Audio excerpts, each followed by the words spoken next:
संगम काल महान राजाओं, बहादुर योद्धाओं और बुद्धिमान कवियों का समय। ये वह समय था जब तमिल भूमि, जिसे तमिलकम के नाम से जाना जाता है, फली फूली। हम इस काल के बारे में साहित्य और कविता के एक समृद्ध संग्रह से जानते हैं। ये रचनाएं हमें एक जीवंत और परिष्कृत सभ्यता की झलक देती है। संगम काल का नाम तमिल विद्वानों और कवियों की सभाओं के नाम पर रखा गया है। इन सभाओं को संगम कहा जाता था।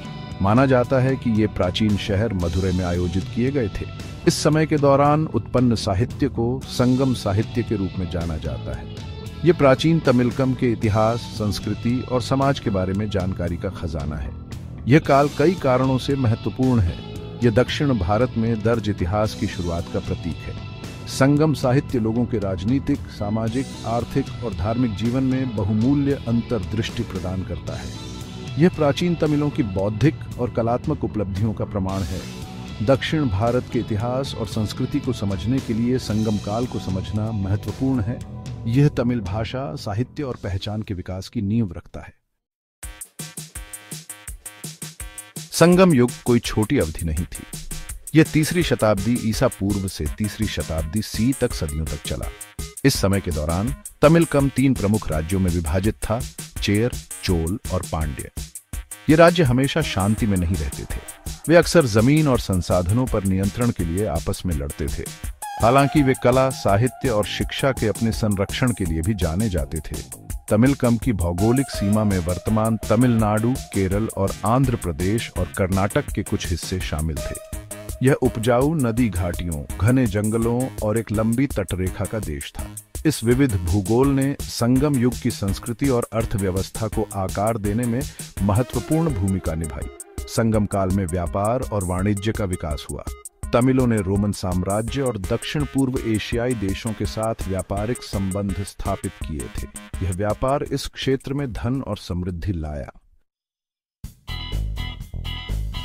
संगम युग का नाम कवियों और विद्वानों की पौराणिक सभाओं के नाम पर रखा गया है, जिन्हें संगम कहा जाता है। इन संगमों ने तमिल भाषा और साहित्य को बढ़ावा देने में महत्वपूर्ण भूमिका निभाई। माना जाता है कि पहला संगम मदुरै में आयोजित किया गया था, जिसमें देवताओं और महान ऋषियों ने भाग लिया था। हालांकि इस काल की कोई भी साहित्यिक कृतियां जीवित नहीं है। मदुरै में आयोजित द्वितीय संगम में तमिल साहित्य की कई महान रचनाएं हुई। हालांकि इनमें से कुछ ही रचनाएं आज तक जीवित हैं। आधुनिक मदुरै में आयोजित तीसरा संगम तीनों में सबसे अच्छी तरह से प्रलेखित है। अधिकांश मौजूदा संगम साहित्य इसी काल का है।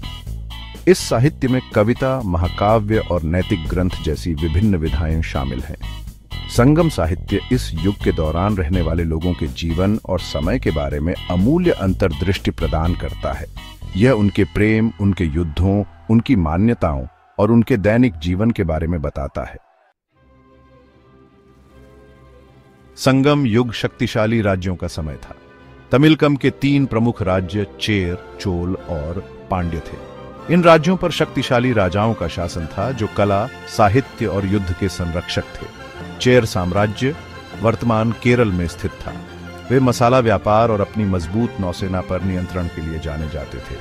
चेरों के रोमन साम्राज्य के साथ व्यापक व्यापारिक संबंध थे। चोल साम्राज्य उपजाऊ कावेरी डेल्टा क्षेत्र में स्थित था। वे अपनी शक्तिशाली सेना, कुशल प्रशासन और कला और साहित्य के संरक्षण के लिए जाने जाते थे। चोल अपने शानदार मंदिरों और कांस्य मूर्तियों के लिए प्रसिद्ध थे।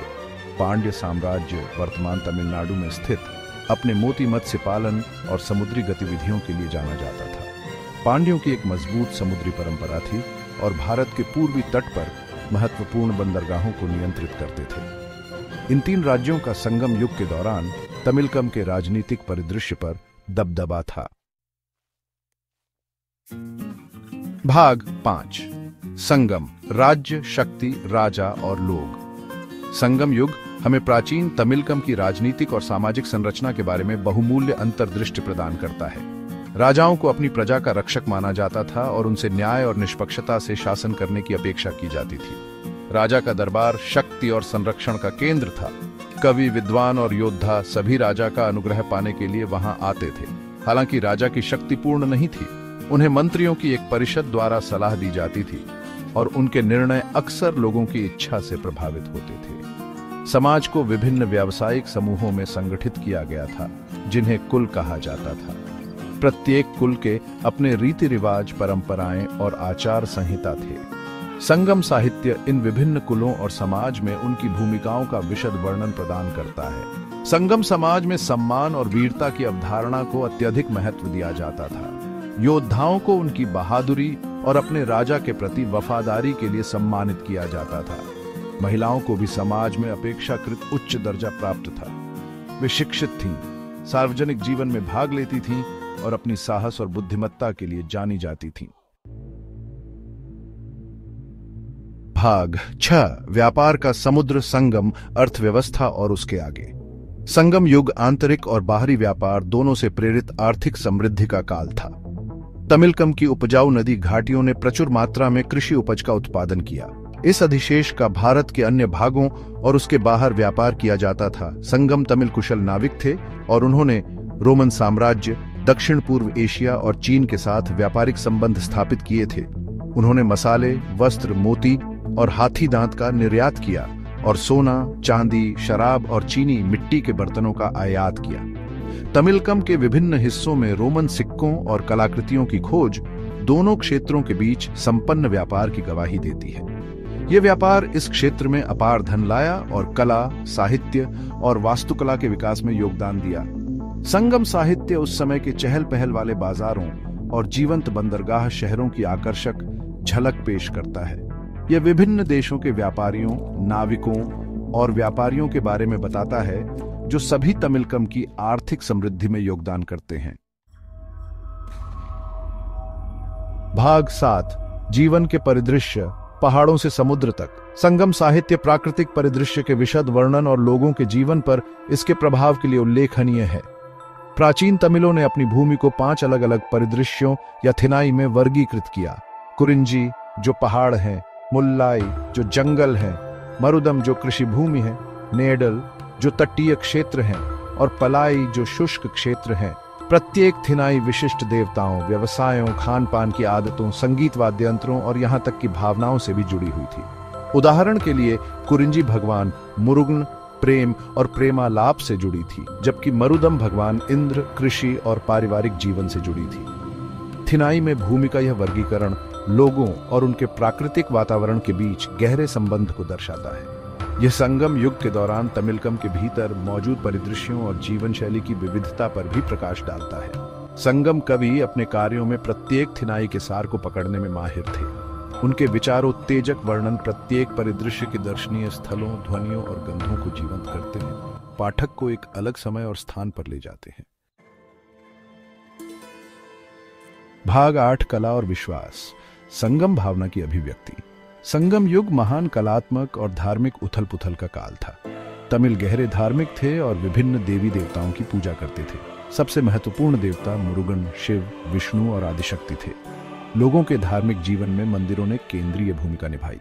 संगम साहित्य में विभिन्न देवताओं को समर्पित कई मंदिरों का उल्लेख है। ये मंदिर न केवल पूजा स्थल थे, बल्कि शिक्षा, कला और संस्कृति के केंद्र भी थे। संगम युग में एक अनूठी तमिल स्थापत्य शैली का भी विकास हुआ। पल्लवों के रॉक कट मंदिरों और बाद के चोलों और पांड्यों के भव्य मंदिर परिसरों की जड़ें संगम काल की स्थापत्य परंपराओं में हैं। संगम तमिल अपनी उत्तम धातुकृति, विशेष रूप से कांस्य मूर्तियों के लिए भी जाने जाते थे। इस काल के दौरान खोई हुई मोम ढलाई तकनीक का अत्यधिक विकास हुआ था। इस युग के देवी देवताओं और नायकों की कांस्य प्रतिमाएं अपने आकर्षण, सुंदरता और तकनीकी प्रतिभा के लिए प्रसिद्ध हैं। भाग 9 एक युग का अंत, संगम का पतन और कलभरों का उदय। संगम युग सभी स्वर्ण युगों की तरह अंततः समाप्त हो गया। संगम युग के पतन के सही कारण पूरी तरह से स्पष्ट नहीं है। हालांकि माना जाता है कि कई कारकों ने इसके पतन में योगदान दिया। चेरों, चोलों और पांड्यों के बीच आंतरिक संघर्ष और युद्ध ने राज्यों को भीतर से कमजोर कर दिया। इसने उन्हें बाहरी खतरों के प्रति संवेदनशील बना दिया। उत्तर में कलभरों जैसी नई शक्तियों के उदय ने इस क्षेत्र को और अस्थिर कर दिया। कलभर एक राजवंश था जिसने 3री से 6ठी शताब्दी सी तक तमिलकम के कुछ हिस्सों पर शासन किया। उन्हें अक्सर तमिल इतिहास का अंधकार युग कहा जाता है, क्योंकि उनके शासन के बारे में बहुत कम जानकारी है। हालांकि उन्होंने तमिलकम के राजनीतिक और सांस्कृतिक परिदृश्य को फिर से आकार देने में महत्वपूर्ण भूमिका निभाई। कलभर अंतराल संगम युग के अंत का प्रतीक है, ने तमिल इतिहास में एक नए अध्याय का मार्ग प्रशस्त किया। 6ठी शताब्दी सी में पल्लव और पांड्य प्रमुख शक्तियों के रूप में उभरे, जिससे कला, वास्तुकला और साहित्य का एक नया युग शुरू हुआ। हालांकि संगम युग की विरासत ने तमिलों की पीढ़ियों को प्रेरित करना जारी रखा। संगम साहित्य तमिल संस्कृति और पहचान की आधारशिला बना हुआ है, जो स्वर्ण युग की स्थायी विरासत का प्रमाण है।